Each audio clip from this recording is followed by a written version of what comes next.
Pemirsa, Wali Kota Palembang tegaskan sudah menandatangani penegakan hukum membuang sampah sembarangan pada 15 aturan tersebut akan dilaksanakan dan pelaku pembuang sampah sembarangan akan dipublish sebagai efek jerah.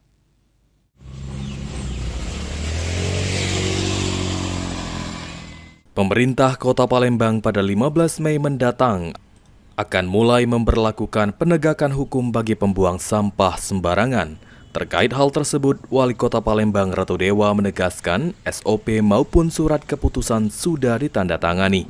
Bagi pelaku pembuang sampah sembarangan, akan dikenakan denda maupun sanksi sosial, sementara orang yang melaporkan disertai bukti yang cukup akan diberikan hadiah.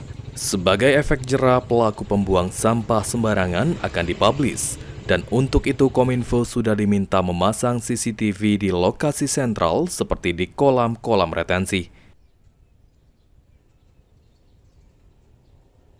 Mungkin supaya ada efek jerah atau gimana Pak, itu termasuk reward untuk yang melaporkan tadi Pak? Ya, nanti dipublish ya bagi yang masyarakat, tetapi harus ada bukti-bukti. Maka sekarang saya minta dengan Kominfo untuk memasang titik-titik CCTV di tempat-tempat yang sentral, termasuk di tempat-tempat kolam-kolam retensi. Wali Kota Palembang menegaskan, untuk mendukung penegakan hukum membuang sampah sembarangan, pemerintah Kota Palembang tengah menggencarkan gerakan menyampaikan tong sampah hingga ke tingkat kelurahan. Sandi Pratama, PAL TV.